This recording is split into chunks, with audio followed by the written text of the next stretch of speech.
Stop right there because if you're over 60 and still following the same leg workouts everyone swears by, there's a real chance you're not building strength at all. You might actually be losing it. That sounds counterintuitive, but stick with me because what I'm about to explain completely reshaped how I approach older patients in clinical practice, and it may completely change how you train your legs from this point forward. I'm Dr. William Lee, and after more than 20 years working with patients between 60 and 85, I've noticed something far more important than age, genetics, or even past injuries. The real issue is something most people never question: doing the wrong exercises in the wrong order with the wrong expectations. And today, I'm going to break that pattern for you. I'm giving you 5 specific leg exercises that actually matter, ranked from useful to truly transformative. And I'll tell you now, the final one is not what most people expect at all. Before we even get into the exercises, I want you to consider something that stopped me the first time I saw it.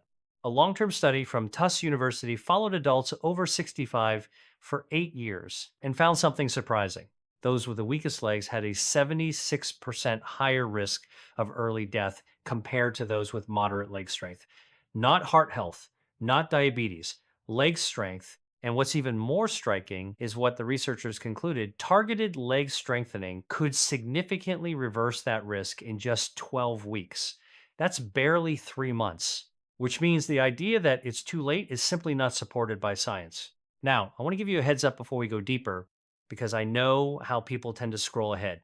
Exercise number one on this list is something most seniors are never shown, and many trainers don't even use it with older adults. Yet, research from the University of Copenhagen found it activates about 40% more muscle fibers in aging legs compared to traditional movements. So, if you stick with me until the end, you'll understand exactly why that matters. But first, I want to hear from you. Drop a comment and tell me your age and what your biggest struggle is right now: weakness, pain, balance issues, or just feeling like your legs aren't what they used to be. I read every comment myself, and it helps shape the content I bring you. Now, let's start at number 5.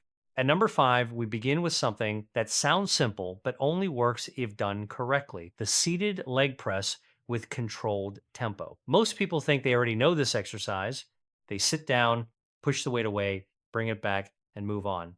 But that standard approach misses the most important part of the movement entirely. What actually matters here is something called eccentric loading, the slow, controlled lowering phase of the movement. And this is where things change dramatically for aging muscles. After 60, the body experiences what scientists call anabolic resistance. In simple terms, your muscles stop responding to exercise as efficiently as they used to. By around age 75, research from the University of Nottingham suggests muscle building response can drop by roughly 35% compared to younger years, even if you're doing the same workout. That means the old just lift and repeat approach stops being effective. Your muscles need a stronger signal, not just more effort. That signal comes from slowing down. When you lower the weight slowly over 4 to 6 seconds, you create sustained mechanical tension inside the muscle fibers. That tension is what triggers muscle repair and growth in older adults. A study in the Journal of Applied Physiology found something remarkable. Seniors who used a slow lowering phase gained about 32% more leg muscle over 10 weeks compared to those doing the same exercise at normal speed. Nothing else changed, just the speed. That small adjustment completely shifts the outcome.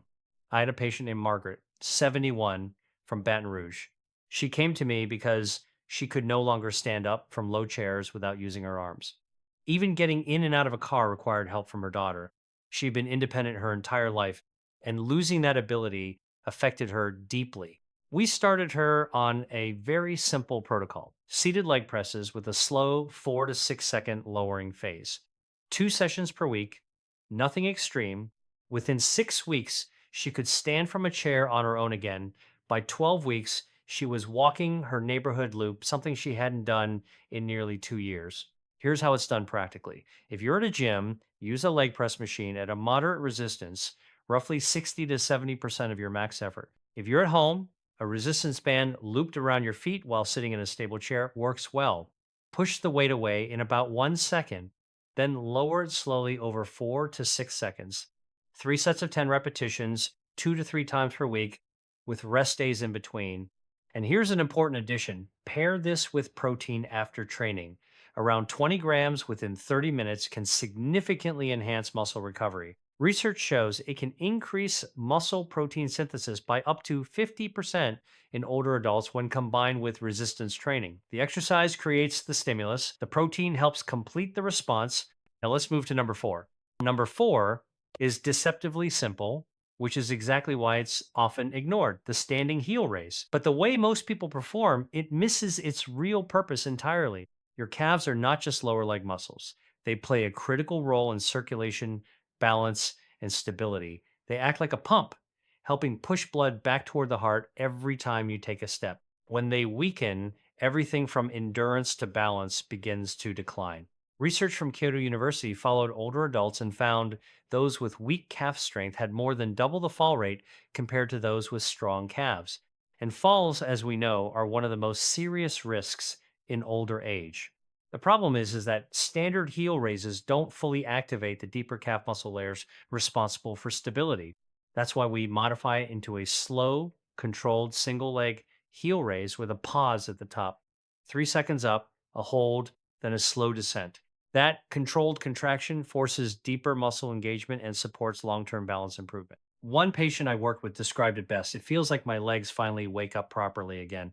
We'll continue from here into number three next. Now, moving into number four, and this is where most people underestimate what's actually happening inside the body. The standing heel raise may look simple, even basic, but when it's done correctly, it becomes one of the most important stability building movements for aging legs. The mistake most people make is treating it like a quick up and down motion, something to rush through without attention, but that approach misses its real purpose completely. Your calves are far more important than they appear. They are not just muscles that help you stand on your toes. They act as a constant circulation system, helping push blood from your lower body back towards your heart every time you move. In simple terms, they help fight gravity. When they weaken, the effects spread far beyond the legs. Balance becomes less stable, walking feels more tiring, and the risk of falling increases significantly. A long term study from Kyoto University followed older adults over several years and discovered something important. Those with weaker calf muscles had more than double the fall risk compared to those with stronger calves. That's not a small difference. That's a major shift in safety and independence. And this matters even more when you consider how dangerous falls can be after 60. Many people don't realize that a simple loss of balance can lead to injuries that completely change daily life. That's why calf strength is not about appearance or fitness trends, it's about maintaining independence. But here's where the real issue begins. Most traditional heel raises don't fully train the deeper calf muscles that are responsible for long term stability. When people move too quickly, they mainly activate surface level muscle fibers. The deeper muscle, which plays a major role in posture and endurance, often remains undertrained. That's why the correct version of this exercise is not about speed, but control. The version that produces real results is the single leg heel raise performed slowly with a pause at the top. You rise up in a controlled motion, hold your position for a few seconds, and then lower yourself down slowly. That pause at the top is not optional, it is the key part of the movement. It forces the muscle to stay activated under tension, which is what builds real strength over time. When you perform the movement this way, something important happens inside the muscle. The deep fibers of the calf, especially the soleus muscle, are forced to engage more fully. These are the fibers responsible for long duration stability and endurance. As we age, these fibers naturally weaken, which is why standing for long periods or walking longer distances becomes more difficult for many older adults. But targeted training can change that. Research from the Buck Institute for Research on Aging found that focused calf training in older adults significantly increased mitochondrial density in muscle tissue over just a few weeks. In simple terms, the muscles began producing more energy at a cellular level. That means more endurance, better stability, and less fatigue during daily movement. I want you to imagine something for a moment. Think of your calf muscle like a sponge. If you squeeze it quickly and release it immediately, very little changes. But if you squeeze it slowly, hold the pressure, and release with control, you fully activate everything inside it. That is exactly what this exercise is doing at a biological level. Now, here's how to apply it properly. Stand behind a stable chair and lightly hold it for balance, not support. Rise up on one foot as slowly as possible. Hold at the top for about 3 seconds, then lower yourself back down over another 3 seconds. Aim for 10 repetitions on each leg, performed around 3 times per week. If you find it too challenging at first, start with both feet and gradually progress to single leg work over a few weeks. The goal is not speed or intensity, it is control and consistency. And here's an important detail that makes a real difference. Before doing this exercise, take a short walk for about 10 minutes. This helps warm up the calf muscles, increases blood flow, and prepares the tendons for movement. Research from Stanford Medicine suggests this simple step can reduce minor strain risk by nearly 40% in older adults. Now, before we move forward, let's pause for a moment because what comes next is where things start to change in a much deeper way. We are now moving into the middle of the list where the exercises begin to shift from simple strength building into coordination, balance, and nervous system training. And this is where most people start to feel a real difference, not just in strength, but in confidence while moving. Coming up next is number 3. And this exercise does something most leg workouts completely ignore. It retrains how your brain and legs communicate under pressure. Let's continue. Now we move into number 3. And this is where the entire picture of leg strength starts to change in a very noticeable way. Up to this point, we focus mainly on muscles, circulation, and controlled strength. But now we shift into something even more important, how your brain and legs work together when you move. Exercise number 3 is the step up with knee drive. And while it may look simple at first glance, its real power goes far beyond basic strength training. A standard step up already trains the lower body effectively. It activates the quadriceps, glutes, and stabilizing muscles in the hips. But when you add a controlled knee drive at the top of the movement, something deeper happens. The exercise stops being just physical strength work and becomes a coordination and control exercise for your entire nervous system. That detail is often overlooked, but it is actually the most important part. As we age, the connection between the brain and muscles begins to slow down. This is known as a decline in neuromuscular efficiency. In simple terms, the signals your brain sends to your muscles become slightly slower and less precise over time. You may not notice it immediately, but it shows up in subtle ways: slower reaction time, reduced balance, or hesitation when stepping onto uneven ground.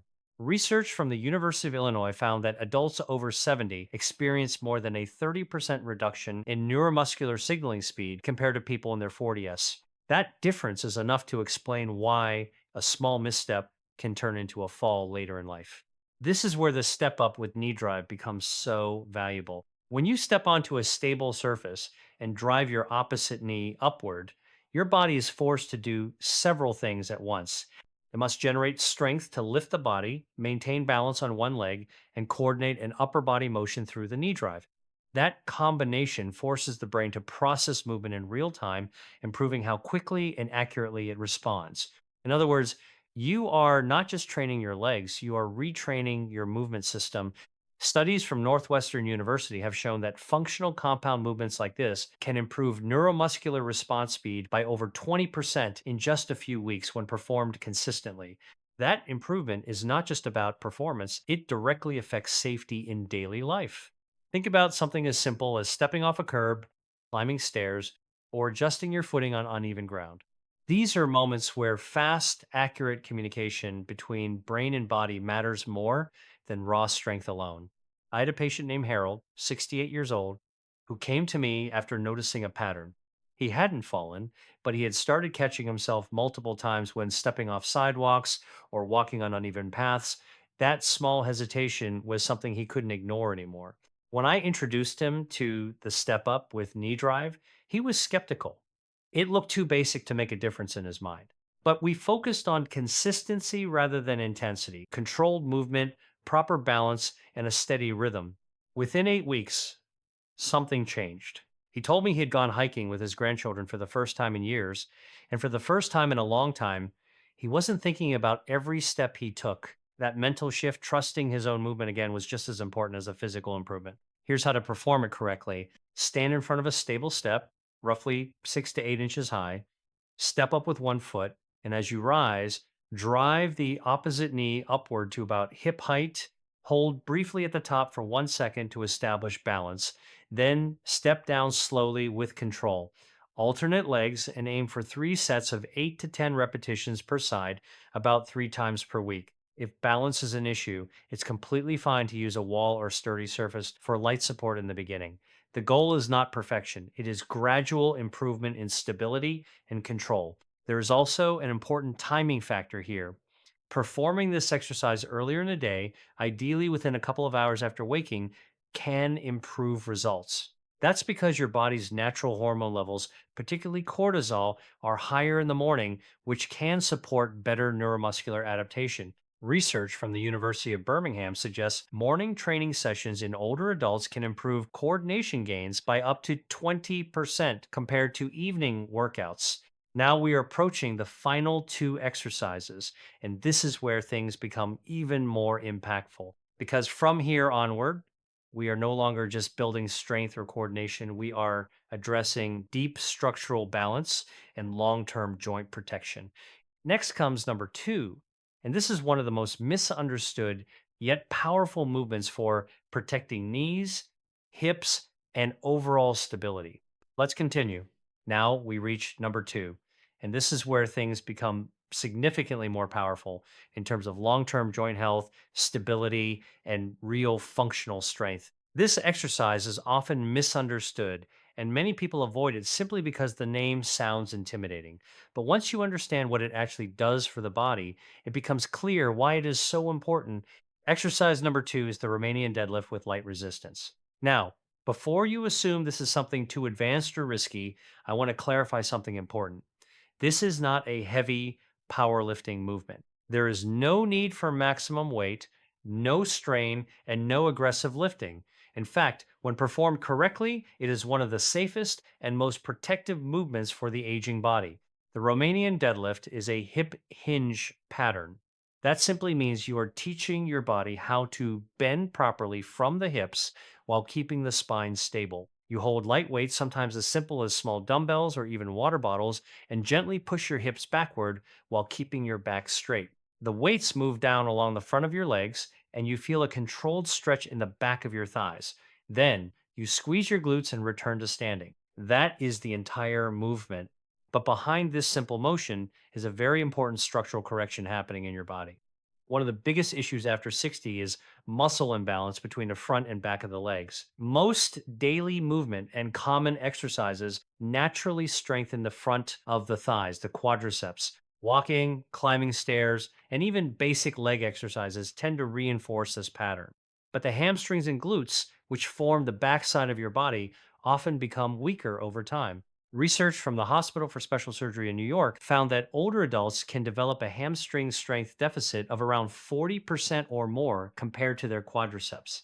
This imbalance is not just a minor detail, it is one of the major contributors to knee pain, lower back discomfort, and instability while walking. To understand it simply, think of your lower body like a support system. Your quads provide forward movement, but your hamstrings and glutes control stability and alignment.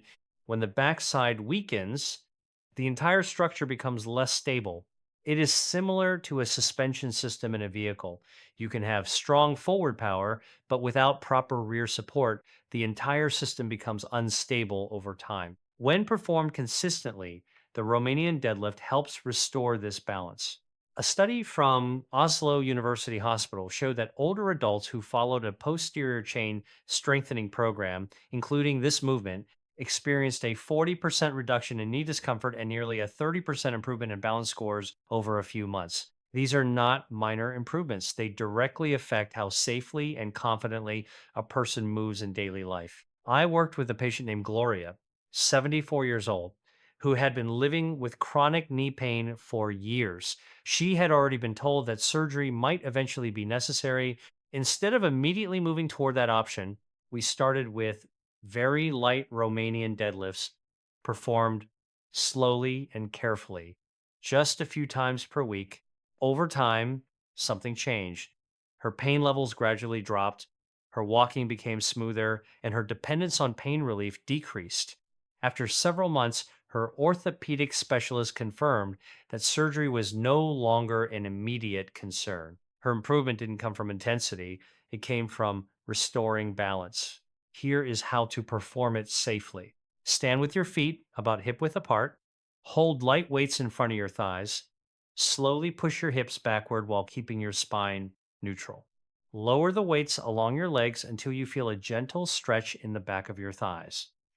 Pause briefly, then squeeze your glutes and return to standing. Perform 2 to 3 sets of 10 to 12 repetitions, 2 to 3 times per week. Now, here is an important addition. Combining this movement with adequate omega 3 intake can support recovery and reduce inflammation in the muscles. Research from Harvard Medical School has shown that omega 3 fatty acids can enhance the muscle building response to resistance training in older adults. Finally, we arrive at number one, and this is where everything comes together, the exercise that most people overlook because it doesn't look impressive, doesn't require equipment, and doesn't feel like traditional training. But scientifically, it produces one of the strongest activation responses in aging leg muscles. Exercise number one is the single leg wall, sit with an isometric hold. At first glance, it may look too simple to matter. You lean against a wall, lower yourself into a seated position, and hold. But what is happening inside your body during this hold is extremely powerful. As we age, we lose fast twitch muscle fibers, the fibers responsible for quick reactions, explosive movement, and catching yourself when you lose balance. After age 60, research shows this decline accelerates each year. This is one of the main reasons falls become more common with age, not just weakness, but slower reaction speed. Isometric exercises like the wall sit force the body to recruit these fast twitch fibers even without movement. When performed on one leg, the demand increases even more. A study from the University of Copenhagen found that single leg isometric wall sits activated significantly more quadriceps muscle engagement than traditional leg exercises in older adults. More importantly, they improve something called stabilization response time, how quickly the body can recover balance after a disruption. In real terms, this means faster recovery if you stumble. Another important finding is that this position, knees and hips bent at about 90 degrees, can also have cardiovascular benefits. Research from sports medicine journals has shown that regular isometric holds in this position can reduce resting blood pressure over time, showing that muscle training and heart health are deeply connected. Here's how to do it. Stand near a wall and slide down into a seated position, as if sitting on an invisible chair. Keep your back flat against the wall. Once stable, shift your weight onto one leg and slightly lift the other foot off the ground. Hold for 15 to 20 seconds at first, then gradually increase over time. Aim for 2 to 3 sessions per week with rest days in between. I want to end with something important. If you are over 60, your strength is not gone. It is simply waiting to be reactivated. The body responds at every age when it is given the right stimulus. And these 5 exercises are not about fitness trends, they are about restoring stability, independence, and confidence in movement. You do not need perfection, you only need consistency. Start small, start safely, but start today because the best version of your strength is not behind you, it is still ahead of you.